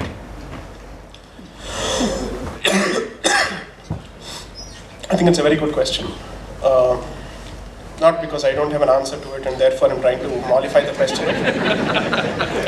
I do have an answer. So, be it feminism or the movement for equality, I suspect that they had decent justifications for their origins. The way they have morphed into political constructs and weaponized constructs to go after certain indigenous identities is where the problem lies. Second, why should anybody aspire for equality when nature has created them differently? Yes and no. So the difference needs to be recognized in certain places, and the irrelevance of the difference also needs to be recognized in certain places. That's all I'm trying to say. So the question is, where is that particular distinction relevant and where does it become irrelevant? If that question is irrelevant to somebody's ability to be promoted to a certain place, then obviously there it's a question of equality of opportunity. There's no doubting it at all. But if a man asks for maternity leave, boss, what are you talking about? Right? So then there's an issue. Then certainly it becomes relevant. Similarly, it would be wrong on our part to assume that male and female notions of dignity, respect for the body and space are necessarily the same. They're slightly different. And they're equally valid. Because a man can only hope to understand what a woman thinks. Similarly, a woman can only hope to understand what a man thinks. Both of them can never really say, I know you or I feel you. That's not going to happen at all. So considering that, that particular respect is important, and therefore, those distinctions that flow from that respect for that particular difference is important. So when tomorrow if somebody says, let's have a unisex washroom, maybe there will be let's say there'll come a time when people are ready for it, but we are still not ready for it. You never know. Otherwise, we could ask in airports for removal of the pardas where women are being screened. You want equality, what to do, right? Let men screen the women and the women screen the men. What do you do? Equality, right? So, I think the question is of relevance of that identity to a certain place. Then if identity becomes relevant to a certain place and your access is determined by that particular identity, does it always lead to the conclusion of discrimination? No, it doesn't. That's the point I'm trying to make. Your identity is relevant. But if it is relevant from the standpoint of treating you as inferior, that is when it leads to the conclusion of discrimination. But if it leads to the conclusion that you're different and the difference needs to be respected in this particular temple, then you cannot go towards discrimination, you need to go towards diversity. That is the entire debate. So as far as I am concerned, none of these nuances will be discussed, understood, appreciated, or spread through mainstream media. It's lost on them. They are a curse today for anybody who wants to understand a situation. If you really want to create chaos, your best friend and ally is mainstream media. Okay, again, and I guess I can use your last sentence. I particularly respond well to the Q&A session. Make use of this opportunity. I am best when I am asked questions, so try. Throw whatever you can. So the last point you made, and I think it's a perception building a little bit from the media is what I think, is that there's a belief that the youngsters or the next gen is looking at all of this issue differently. Do you have only the 60 plus with you in this fight, or do you have the entire population with you? You know what made a difference in court was that before me a 92-year-old argued and after that a 32-year-old argued. And I had such a huge lesson in behavior in court, in constitutional law, in being a thorough gentleman, in being a dharmic gentleman, and in coming out of his self-imposed retirement for two causes, Ram Janmabhoomi and Ayyappa. Amazing. That's Mr. Parasaram. I felt like touching his feet the moment he was done with his submissions. I just didn't know if the forum would have allowed for it, or if protocol would have allowed for it. Why is this important is the court did not expect a 32-year-old to defend this tradition because they thought this is all old Brahmins sitting and defending a tradition. That's what they thought. So that's one. I must say one thing. We don't give enough credit to this generation. They are to blame for certain things. But you have to realize that when parents believe that their only job and their only duty is to procreate and throw the children into society and into schools, why blame the children beyond a point? Because education starts at home. How much will the schools teach? My mother is a teacher, I know this for a fact. Schools have become service providers. They have taken the definition of education as service to a very different level. They think of themselves as service providers and students as consumers. And children, rather teachers are treated as human doormats. So much so that in summer vacations, they're asked to go around scouting for new recruits. So that's one of the reasons I asked my mother, enough is enough. Now go for service, to stop. But I don't think you should do this anymore. Doesn't make sense. So, when the cultural mooring doesn't come from the family, children will open themselves up to different influences from wherever they get. And modern influences are designed to attract and addict. Designed, it's not incidental. It is a conscious, calculated decision that you need to hook them. So if that is the situation, you have opened themselves, you can't, see, I can't think of a situation where you can necessarily cocoon children from the internet or from the media or television. But what you teach them in formative years is what gives them the ability to grow a filter in the future. I have never been particularly religious. Not that if I were religious, I would not say so. I would say so. I'm not afraid of it. I'm not embarrassed by it. I certainly cannot say that I'm not religious but spiritual. Sorry, I'm actually not spiritual. I still don't think I'm mentally ready for it. I'm action-oriented. I can't help it. I get the adrenaline rush when I work, so that's how it works. So for me, the path that has effectively worked for me is a combination of Jnana Yoga and Karma Yoga. Read, work, read, work, read, work. That's the only thing that works for me. But for children, you have to speak to them in their idiom, in their language. And that packaging is important. Your old-fashioned approach, the content will always speak for itself. No, not possible. Packaging is important. It's absolutely important. So, I was recently at Mata Amritanandamayi's ashram for the Youth Leadership Conference, and 900 people between the age group of 18 to 22 or 25. I challenged them, I joked with them, I coaxed them, I cajoled them, all using what they loved. Logic, rationality, you want only this, no, I'll give it to you, wait. So I gave it to them in doses, installment by installment. Whether they agreed with me or not, I can never say. But they at least knew that they did not have the right to hold opinions which were uninformed and then say, I will continue to hold an uninformed opinion. You push them to the wall on that particular front. Because you have to realize that they think of themselves as the smartest generation to have ever set foot on planet Earth. And the moment anybody makes the tall claim, then they also put upon themselves that impossibly high burden to bear and prove that they are indeed smart, and when facts are given to them, they are capable of coming to an unbiased conclusion. Because if you can't do that, I'm sorry, it's no more an opinion, it's a prejudice. So then you push them. Get up, rise. Now I'll give you the question, start. You put them on a pedestal and start asking questions. You're so smart, you're so intelligent, you're this and that, you keep going up.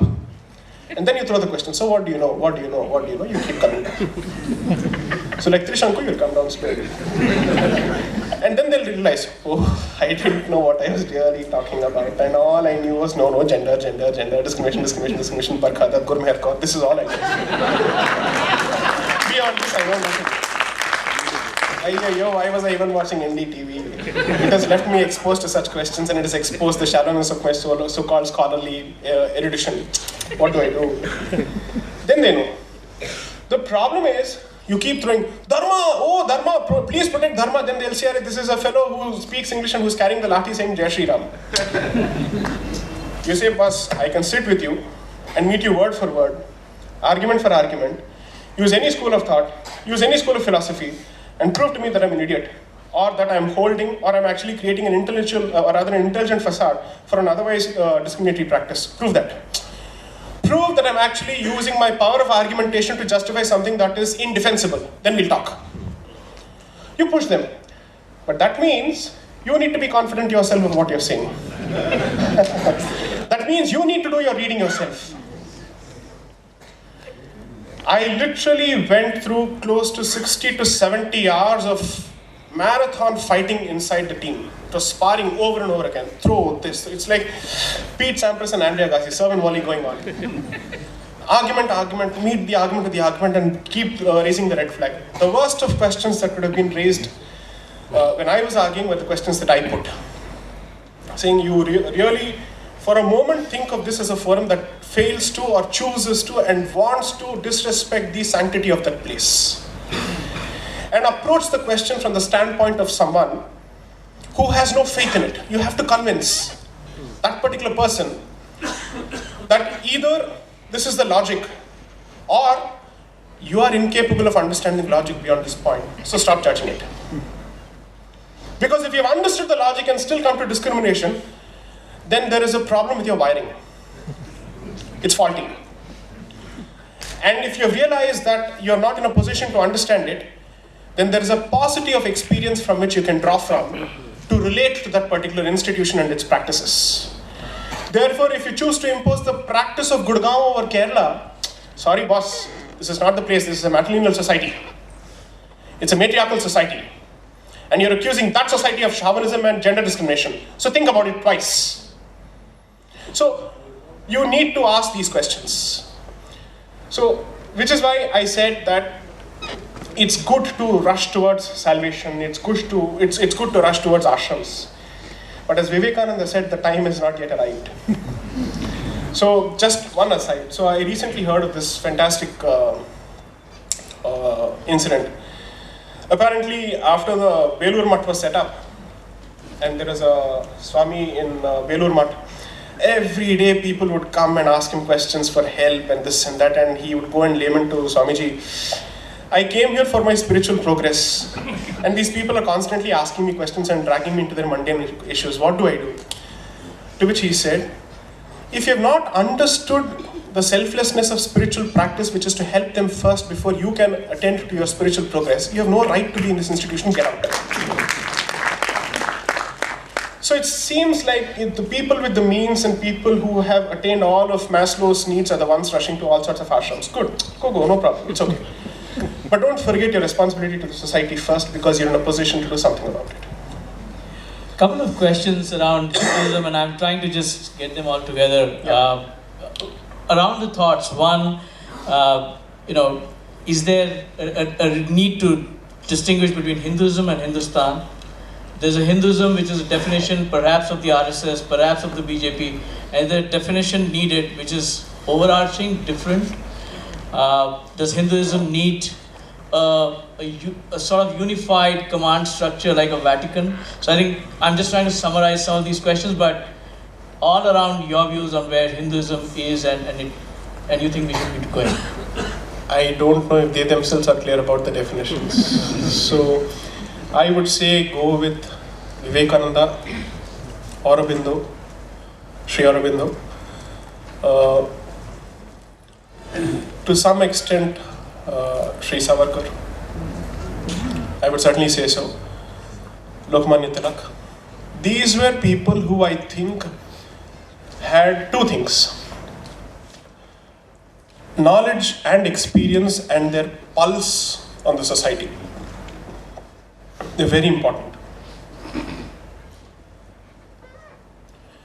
At the very least, whenever somebody has decided to visit India, while he may be amazed by the sheer diversity of the place, he has never gone back speaking of multiple Indias. He's always spoken of this particular subcontinent as one unit. So, which is why my attempt has been to understand this from a civilizational sense. And since the civilization cannot be divorced from its dharmic moorings, so dharma plus civilization is effectively my way of understanding Hinduism. So I wouldn't necessarily go for a political definition. I'm going more for a civilizational definition, because perhaps that is the only thing which is capable of encompassing all these different baskets and these seemingly different ideologies. But this calls for a longer discussion. Every organization has its compulsions to reduce certain concepts to certain simple definitions. In the process, it may do justice, it may do injustice to the concept itself. So, which is why, as opposed to convincing people that all of us are one, I am simply asking them to focus on the concept of dharma a bit more better. If you can understand the concept, then the true glue that holds this society together will become visible, because it's not the army that's keeping this country together. It's a 13 million, or I think it's a 1.3 million army from what I understand. Isn't that the case? I think that's the size of the army. That's nowhere comparable to the population of this place. So it's not fear that is keeping this place alive. Even when the Britishers did not exist in this particular country, people who were on the coastal parts of Andhra Pradesh were still conversing with people in the coastal parts of Odisha without necessarily knowing English. So if anybody says that it is to the credit of the British that we ultimately became one single political entity and that we started talking to each other or we started trading with each other, really it flies in the face of logic, facts and common sense.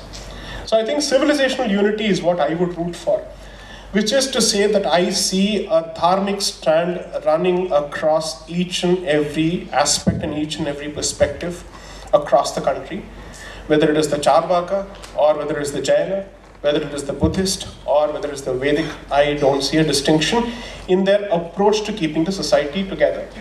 None of them are looking at tearing the society asunder. That's important.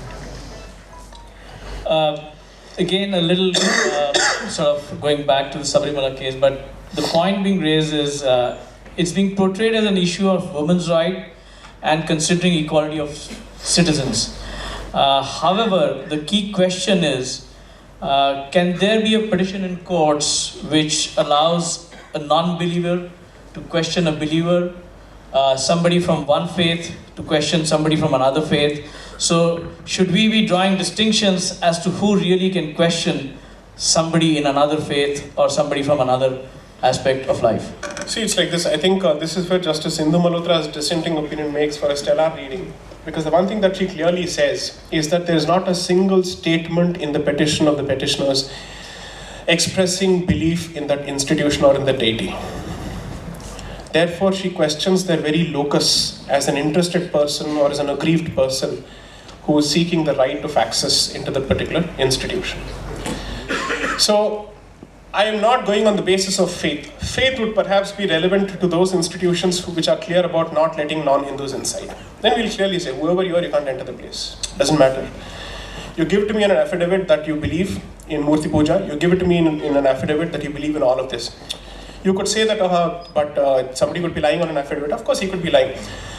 But when you force them to write something or put it down in writing, it is effectively an expression of faith, which could be an anathema to him if he truly believes otherwise. And therefore, that is the reason why you ask for somebody to write it on an affidavit, saying, you do it first, and then we'll talk about it.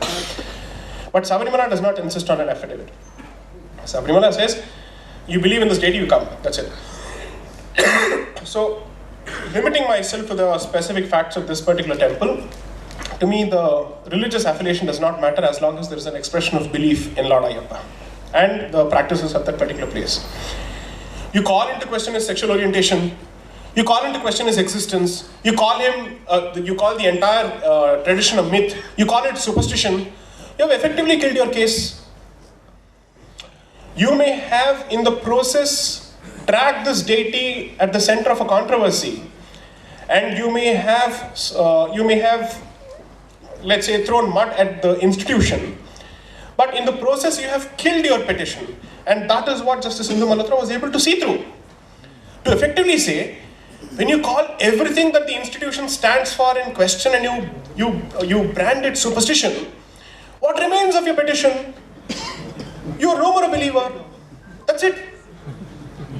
तो ये ना चौपाटी बीच है, ना मरीना बीच है, ना कोवलम का बीच है, ना पार्क है, तो आप अंदर क्यों आ रहे हैं? जाइए अपने रास्ते.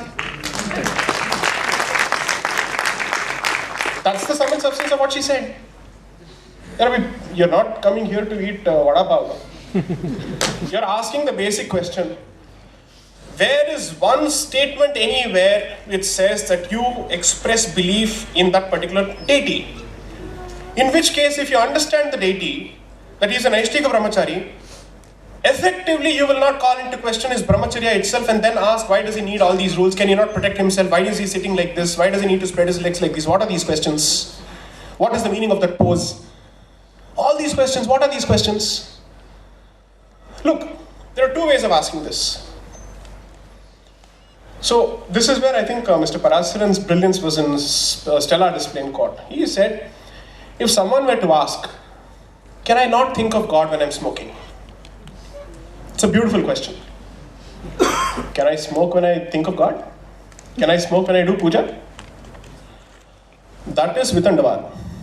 It's going in a different direction altogether. So when you say, how is my presence as a menstruating woman affecting the brahmacharya of the deity, you don't realize that he doesn't see you as impure. He is only saying, let me be where I am, and I want a certain distance because I have chosen to observe a certain vow of Naishtika Brahmacharya, which requires me to observe a certain distance from women of reproductive capabilities, because the belief is my energy is harmful to you because my energy moves upward and your energy when you're menstruating moves downward, as a consequence of which, if you ever choose to have a child, it'll affect your uterus. That's the basic belief. You call into question that particular belief, then why are you there? Don't come. If you think of it as superstition, how do I know for a fact that someone who's sitting God knows where would be happy with the head of a goat? How do I know any of this? How do I know any of this? Why only a goat? How do I know this? Why can't it be anything else? So, when belief is really expected to justify itself or prove itself on these anvils, then you start reaching the limits of secular rationality, because then it requires you to believe a few things. And one of the common examples that I keep asking myself or I keep quoting is this. You cannot believe in the logic of mathematics unless and until you accept the premise of the existence of 0 and 1. Every other logic is built on this particular foundation. So mathematician was apparently asked, you're a mathematician, how can you believe in God? He said, I'll prove to you that God exists. That's what the mathematician says. Okay, how? You believe in him, I'll prove to you he exists. He says, how can you make this argument? You believe that a 0 and 1 exists, and hence it's possible for me to pull you into the assumption that all these theorems exist. But if you do not accept these basic boundary conditions, it's impossible for me to build my edifice on that particular boundary condition. So, I am not asking you to suspend all logic when you think of this particular institution. I'm simply saying the logic is different. And for that, either you subscribe to the school of thought or you don't. It's an institution that places a lot of value in bodily fluids such as semen, urine, and blood. Just as a menstruating woman cannot enter because blood is virgit in that particular place, a wounded man cannot enter into that particular place because blood is virgit in that particular place. Therefore, it's not just a question of not allowing a menstruating woman because she is menstruating, but blood as a fluid is disallowed in that particular place. These are aspects that most people don't know. Read the judgment. It's 411 pages long. See if there is a discussion on this issue. And you'll ask yourself, where is all this?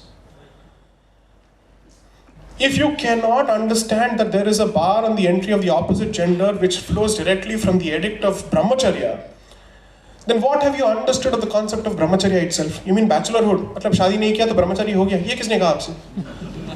आपने इसको अंग्रेजी में translate कर लिया कि ये bachelor है. ब्रह्मचर्य का मतलब भी आपको समझ में नहीं आया. What are the practices that come with it? We cited the Apastama Sutra, we cited commentaries from Srimad Bhagavad to say 8 different practices are effectively applicable to a brahmachari. These are different kind of prescriptions. Stay away from the opposite gender as much as possible. That's the basic argument. Which means if it's a woman who is observing the vow, then she has to stay away from a man. Does it mean that she hates women, men? Ye kya hua? So, it's important for us to delve deep into this. The important thing which effectively has come out in this entire thing is, see, it's not possible for us to expect people from different parts of the country to understand these traditions, because it's a deity which has a certain origin and is largely popular in one part of the country. So others may not understand. But just as somebody in Kerala may not understand the logic of the Tarapeeth in Bengal, or may not understand the processes, let's say, in Assam, at the very least he understands that they believe that there is value in it and they follow it for generations. There ends the discussion. So you may not believe in it, you may not necessarily understand it, but that doesn't necessarily make it irrational. That doesn't necessarily bring it within the ambit of discrimination. It's unfortunate that even Hindus have failed to understand this. So what's the point of blaming others? I can find any number of Muslims and Christians who will support our position for multiple reasons, but nevertheless support us. Some may support us for the simple reason because they realize, अगर यहाँ पे ऐसा हो गया तो पता नहीं हमारे साथ क्या हो सकता है. आ गया ना निजामुद्दीन का ये क्वेश्चन तो आ ही गया. So that could be one of the bases, but there are also genuine people who believe in that particular place. अरे भाई रामेश्वरम का Muslim will believe in Ram. You never know. You ask Abdul Kalam, he would have told you. He's from Rameshwaram. People who say Ram was thief and who say that he was an Aryan fail to realize that, sorry, there is a temple for Ram which is treated as one of the Char Dhams as part of our Tirth Yatra. And where is it? It's in the south. So kahan gaya ye aapka Aryan Dravidian divide? Gone to the dustbin, no, effectively. So the point is, we ourselves are slowly Abrahamizing our faith by turning our eyes blind to diversity and are buying into this nonsense, which is why I said, धर्म को अगर आप religion के साथ उसकी तुलना करते रहेंगे, you will constantly fall in this trap and you will struggle to give answers. Your answer is diversity, diversity and diversity. I am not asking you to use that as a defense mechanism even to justify discriminatory practices. Please remember that. This is not meant to give you an intelligent excuse to justify every practice which deserves to go out of the books of history. But where it genuinely exists, see, it's like this. Only if you speak out against discrimination, people will give you credit when you justify or defend a certain practice. Otherwise, you'll be seen as a mouthpiece. अगर आपने government को कभी criticise ही नहीं किया, जब वो अच्छा करेंगे और तभी आप ताली बजाते रहेंगे, लोग ये कहेंगे, तू तो माउथपीस है, तू करता रहेगा. Criticism is important, but that is internal. That's for us. आप होते कौन है बाहर से बात करने वाले? ये क्वेश्चन कोई पूछ नहीं रहा है भाई. You're scared of it. That fundamental sense of embarrassment when it comes to defending your traditions is the reason why you're scared of defending this. I want to ask members of the audience one question. How many of you, when this Sabarimala discussion came about in your office spaces, anywhere else, and people were running this down, had the guts and the conviction to stand up and defend the practice? Fantastic, I'm happy. I'm really happy. थोड़ा तो हमारा काम success हुआ. I'm really happy. I'm really happy. Because I want this discussion going in every place. Let it be on fire. Start the discussion. Let's see where it goes. I know we're running out of time, but there are lots of questions. And I'm now going to go to the last three so that we know what time we have.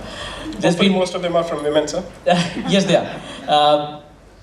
Tons of questions on what is your view on triple talaq. I know you said there's no connection, we all agree. But people want to know your view on the triple talaq case. See, there are two, so there is one high level view and there is one specific view.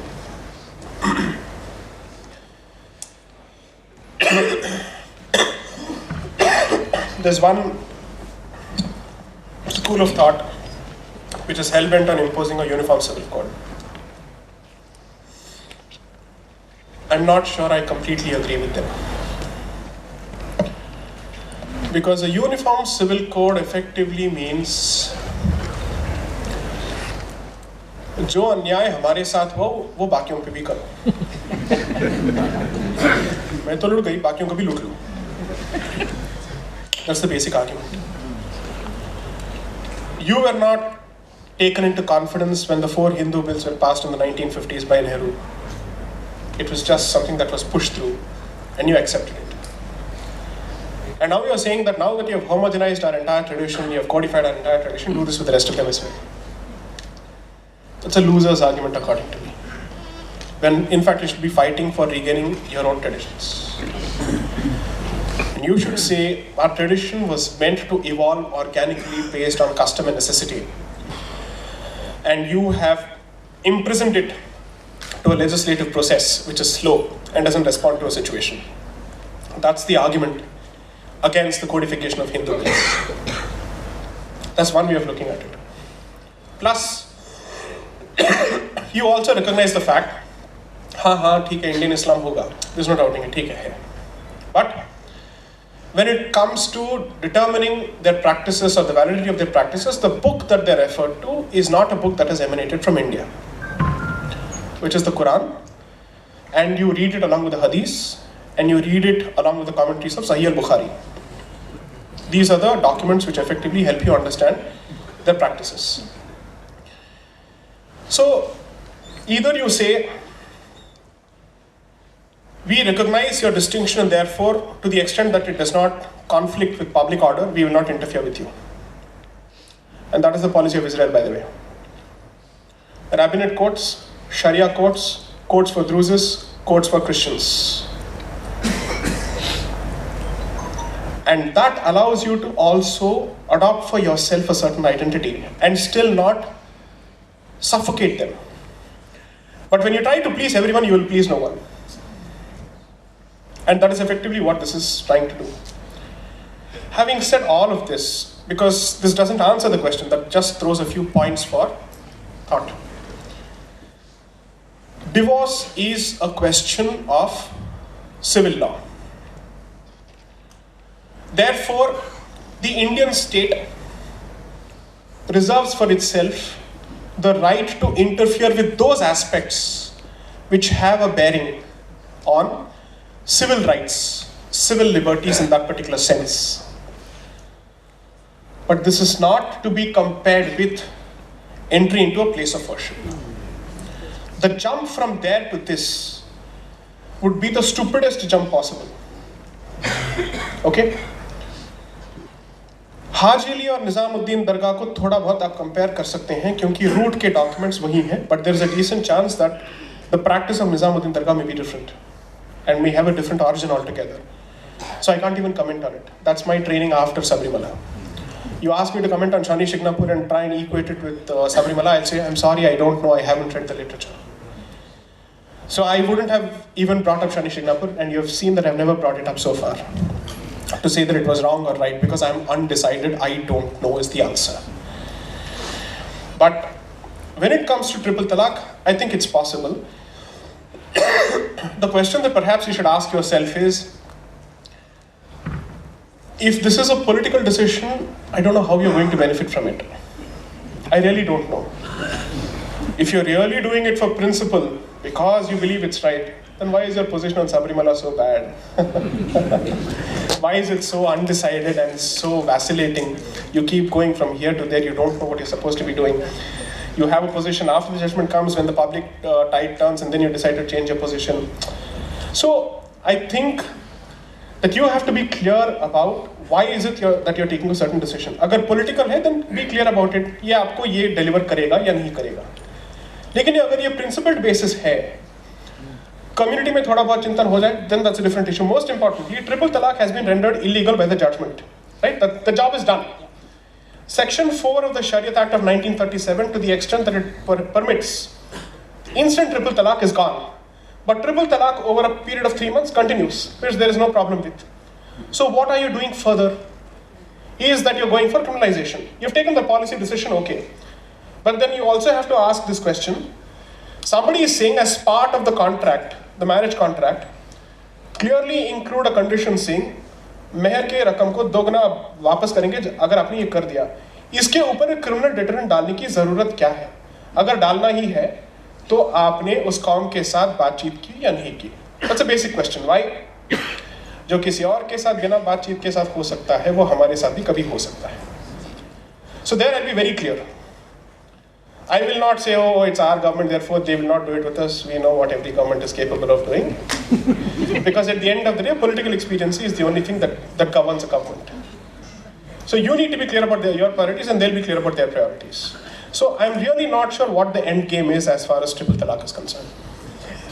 This question, and I have, so we are very lucky that we get our political representatives of this constituency. They always support us. Paragji is here. And I think Abhijit was here as well earlier.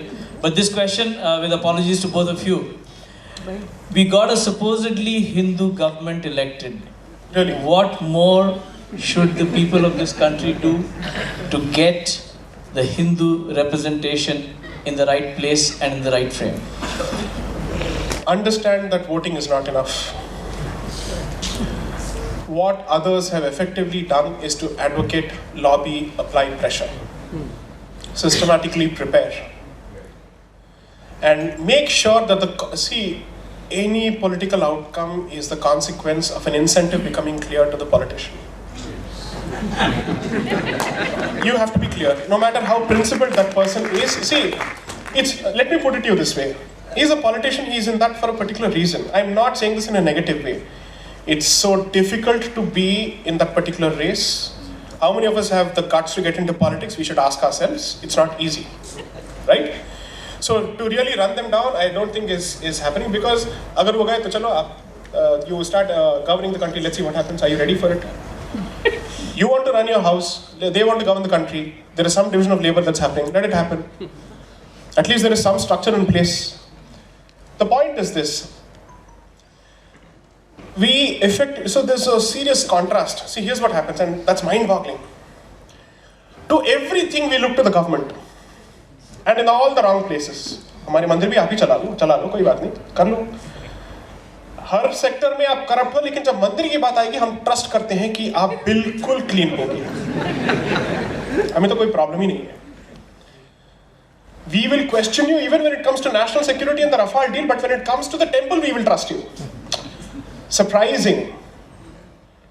At the same time, we remain whiners and losers as opposed to articulate pushers of our point of view.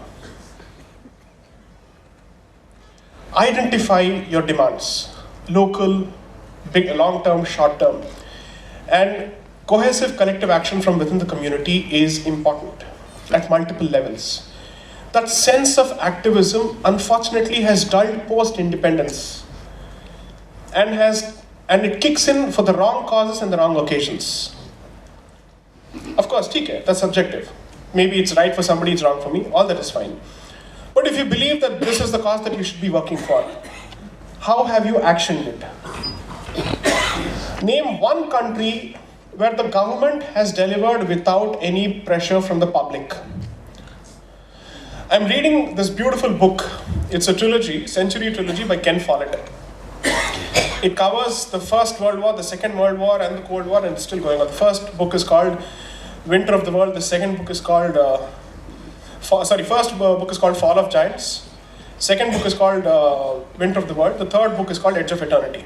The Edge of Eternity is a book that deals with the Kennedy phase and the Cold War. You will see how that civil rights movement was the consequence of massive public pressure, and ultimately people delivered on it only because they had a political incentive, including Kennedy, and for how long he dilly-dallied and deterred when it comes to delivering on civil rights for African Americans. Someone who's today deified as the champion of African American rights. He did it because ultimately it made sense, and he refused to be photographed with interracial couples because it was bad for his white constituency. These are facts. So at the end of the day, you have to realize that today politics is not the Rajniti of yore, it is different. It responds to pressure. It responds to pressure in different ways. I am not asking you to put unconstitutional pressure, but do put constitutional democratic pressure, which means you need to have a very strong stomach and spine. So I had a Jewish professor, Martin Edelman, who teaches at George Washington University, and Jews are supposed to be forthright and blunt. I love them. They tell you what you don't want to hear, straight on your face. He said that the Indian mind is among the most versatile and flexible of minds, and I appreciate it, and it's at par with the best. But the Indian spine is also the most flexible of spines. And he gave it just like it. I mean, this is true. This is true. You are a boneless wonder. That's a fact. And you need to change that. If a community which was hounded and persecuted for 2,000 years with a state of its own and was existing in the form of a diaspora could change its reputation in exactly 70 years, and which is only 1/50th your size, is it really impossible for you, the inheritors of such a huge civilization with a standing army of 1.3 million, the 7th largest country, the 2nd largest population, with such a huge technical pool to change the narrative around? What more do you need? They struggle for water, they have had to go for desalination. You have water, and you have 27 centers of excellence on agriculture technology where they are teaching you agriculture. Really. Sit and gloat on your culture, no problem, but that's the past. But it's not to your credit. What have you achieved? What is it that you have done that your children can gloat about? That's a question that we need to ask ourselves. So I seriously believe that the time for hand-wringing is gone. If you cannot deliver the goods now, this is a fantastic time, because the tools for democratization of opinions and to render the mainstream media are alive today. So if you cannot make a difference at this point of time in history, then you do injustice to your ancestors who really struggled to put out such scholarly literature when they really did not have the means to do so. Can you really put out literature which is at par with what Lokmanya Tilak wrote on the Arctic origins of the Vedas? Read it. I may or may not agree with what he's saying because that might end up justifying the Aryan invasion theory, or it might end up justifying the out of India theory. I'm not sure of it. But what a fantastic book. It boggles my mind that someone was capable of straddling politics, astronomy, astrology, history, language, what not. We have failed to produce polymaths and polyglots. I think that's important. That's something that we need to do. That's my only suggestion. Thank you so much, sir. Thank you.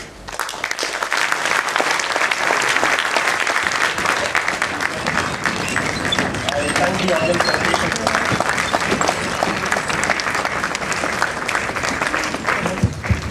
I'll just take a couple of minutes. Please have a seat.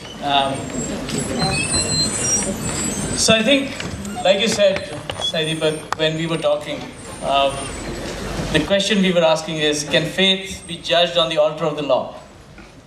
And is there no other way than knocking the doors of the judiciary to resolve matters of faith? A very touchy topic, complex, but I think in a short time, in a very eloquent manner, you've thrown a lot of light on this. And as responsible citizens who hopefully elect the state, we probably have some things to ponder upon. And for that, a very big thank you for really spending your 2 hours with us and enlightening us. As customary, I would like to now propose a vote of thanks. Thanks to the BMC for making this hall available to us. Shri Tendulkar and Sairaj Publicity for the banners and this beautiful backdrop. And thank you for the appreciation, sir. Vastu Shobha for the stage. Avinash Paradkar for the sound arrangements, and Virag Vision for the videography. I mentioned this earlier, but we are really very fortunate that our elected representatives, Parag ji, Abhijit ji, always make time from their schedules and are here, and thank you, sir, for being here.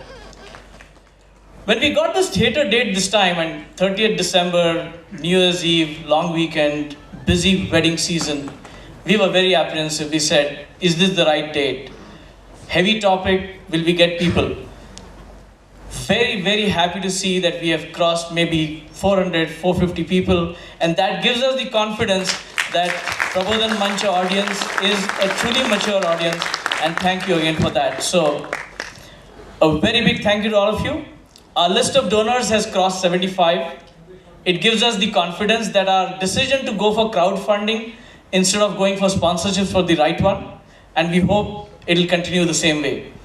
So before I conclude, a very big thank you to each one of you for making time on this Sunday and coming and joining us. Just a reminder, this time, as we said, we have a stall outside. It's the Indic Collective Trust. Have a look at what they have. And to close the